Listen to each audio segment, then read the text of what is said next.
Assalamualaikum warahmatullahi wabarakatuh. Pada video kali ini, saya akan menjelaskan materi tentang gelombang bunyi, yaitu apa itu bunyi, intensitas bunyi, taraf intensitas bunyi, efek Doppler, dan penerapannya dalam kehidupan. Dalam kehidupan, kita tidak akan lepas dari yang namanya bunyi, baik saat kita berbicara, mendengarkan lagu, maupun pada saat kita bernyanyi. Para penyanyi memiliki suara yang khas dan berbeda-beda. Ini disebabkan pita suara yang dimiliki manusia menghasilkan nada yang berbeda-beda. Sama halnya seperti penyanyi yang menyanyi dengan nada rendah, seperti Noah dan Iwan Fals. Sesesam di dasar hati, diam tak mau pergi. Serta penyanyi dengan nada tinggi seperti Gita Gutawa. Tak perlulah aku keliling dunia.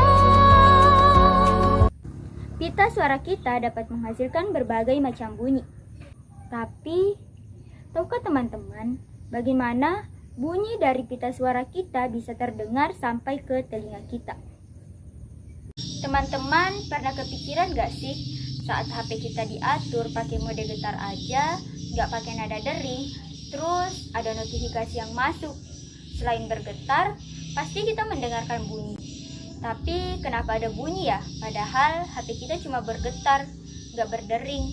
Nah, bunyi tadi sebenarnya dihasilkan dari getaran HP kita loh. Getaran HP kita mengganggu atau menggentarkan udara di sekitarnya, sehingga getaran di udara merambat sampai ke telinga kita, sehingga kita bisa mendengarkan bunyi. Nah, artinya apa? Bunyi adalah getaran yang merambat. Karena getaran yang merambat merupakan definisi dari gelombang, maka bisa dikatakan bunyi adalah gelombang. Nah, teman-teman, berdasarkan arah rambatnya, gelombang dibagi menjadi dua, yaitu gelombang transversal dan gelombang longitudinal. Gelombang transversal memiliki arah rambat yang tegak lurus dengan arah getarannya, sehingga dapat menghasilkan bukit dan lembah. Gelombang pada tali dan ombak di laut merupakan contoh dari gelombang transversal. Terus, bagaimana dengan gelombang bunyi? Nah, teman-teman, gelombang bunyi berbeda. Gelombang bunyi adalah contoh dari gelombang longitudinal. Gelombang ini merambat sejajar dengan arah getarannya sehingga memiliki rapatan dan regangan. Contoh fenomena gelombang bunyi terjadi pada saat kita berbicara. Saat saya berbicara, pita suara saya menggetarkan udara di sekitarnya. Nah, getaran tersebut merambat sampai ditangkap ke telinga teman-teman.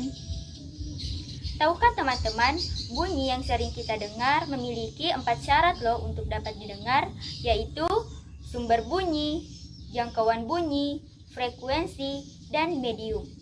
Gelombang bunyi merambat dengan cara merapatkan dan merenggangkan medium yang ada di sekitarnya, mirip dengan selingking.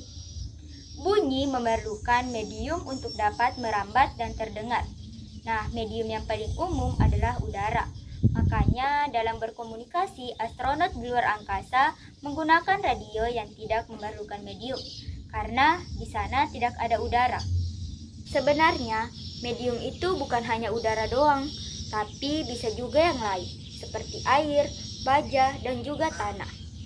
Secara umum, bunyi itu dapat merambat di medium yang bersifat padat, cair, dan gas. Dan di setiap medium memiliki kecepatan yang berbeda-beda loh. Kecepatan bunyi pada gas atau udara yaitu sekitar 340 meter per second. Kemudian pada air sekitar 1500 meter per second. Dan pada zat padat bisa sampai 5000 meter per second. Kecepatan yang berbeda-beda ini dapat disebabkan oleh tingkat kerapatan partikel pada medium. Partikel pada zat padat itu sangat rapat dan memudahkan bunyi untuk merambat. Sedangkan partikel pada zat cair itu tidak terlalu rapat tapi masih berdekatan. Dan pada gas atau udara, partikelnya saling berjauhan, sehingga bunyi merambat lebih lama.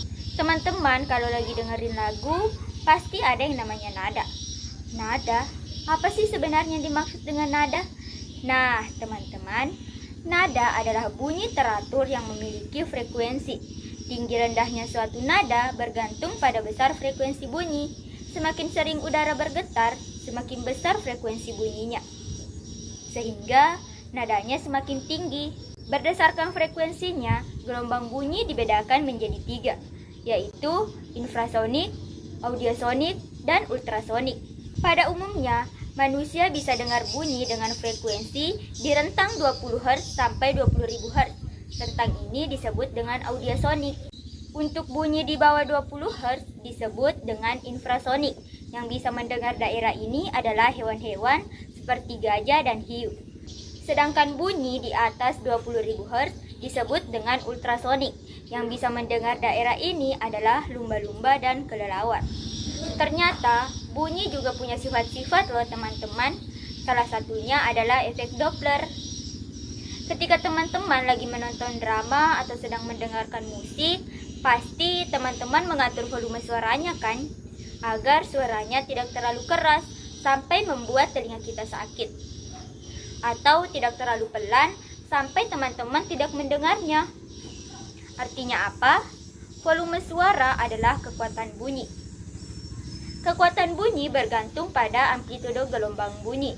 Semakin besar amplitudonya, maka akan semakin kuat juga bunyinya.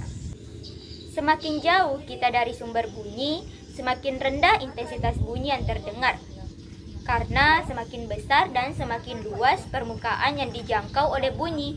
Dan ternyata kalau sumber bunyi atau pengamatnya bergerak, maka nada atau frekuensi bunyi dan intensitasnya juga bisa berubah loh.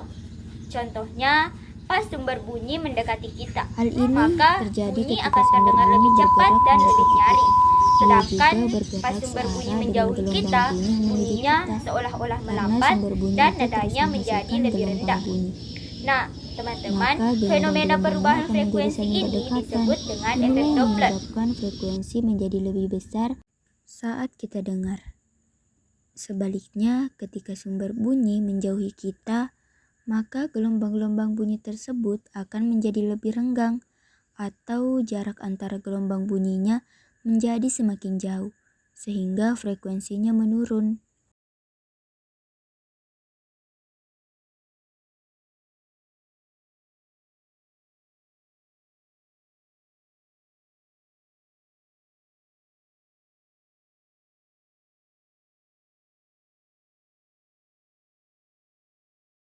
Teman-teman, pernah nggak sih asik sekali mendengarkan radio dalam mobil sampai suara lain di sekitar jadi tidak terdengar?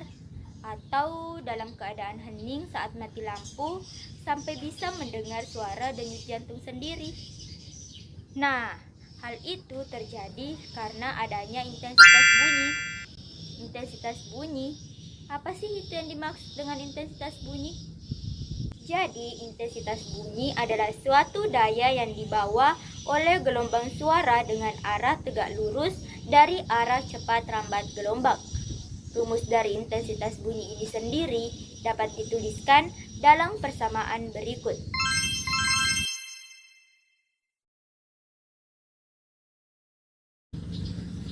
Teman-teman, perlu kita ketahui loh, kalau ternyata bunyi itu menjalar ke segala arah dengan sama besar. Makanya luas permukaan yang dilewati oleh bunyi yang disimbolkan dengan A dapat didefinisikan sebagai luas dari permukaan bola. Dari persamaan tadi bisa dilihat kalau ternyata intensitas bunyi itu berbanding terbalik dengan kuadrat jaraknya. Jadi kalau kita buat perbandingan antara intensitas bunyi dari sumber yang sama namun didengar dari jarak yang berbeda, bisa kita tuliskan dengan persamaan berikut. Nah, teman-teman, barusan sudah membahas mengenai seluk-beluk gelombang bunyi nih. Sekarang, mengekspor lagi mengenai penerapan gelombang bunyi bagi kehidupan kita. Kira-kira sudah ada yang kepikiran belum? Apa saja sih penerapan dari gelombang bunyi ini? Daripada bingung, yuk kita bahas satu-satu. Yang pertama, ultrasonografi. Salah satu penerapan dari gelombang bunyi yang memanfaatkan frekuensi ultrasonik yaitu yang frekuensinya lebih dari 20.000 Hz atau setara dengan 20.000 Hz. Alat ini digunakan untuk melihat gambaran dari organ dalam, contohnya untuk melihat janin dalam kandungan. Kerja alat ini yaitu dengan menempelkan transducer ke permukaan tubuh yang akan dilihat gambaran dalamnya. Kemudian, pada alat tersebut akan disalurkan listrik yang dapat menghasilkan gelombang ultrasonik dengan frekuensi dan panjang gelombang tertentu.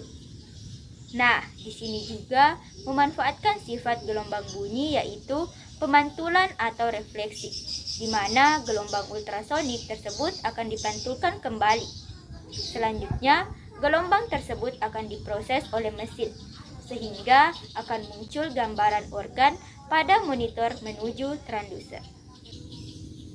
Nah, penerapan yang kedua yaitu menghitung kedalaman laut. Pernah ngebayangin tidak bagaimana caranya mengukur kedalaman laut yang super duper dalam itu? Kalau pakai meteran ya tidak bisa dong. Lalu pakai apa? Menghitung jarak kedalaman laut itu dengan memanfaatkan gelombang bunyi, yaitu ultrasonik. Gelombang ultrasonik akan dipancarkan ke dalam lautan secara garis lurus hingga mengenai penghalang, sehingga gelombang bunyi tersebut akan dipantulkan kembali ke kapal sebagai gema. Nah, waktu yang dibutuhkan gelombang tersebut untuk bergerak turun ke bawah hingga memantul lagi dan kembali ke yang akan dihitung untuk mendapatkan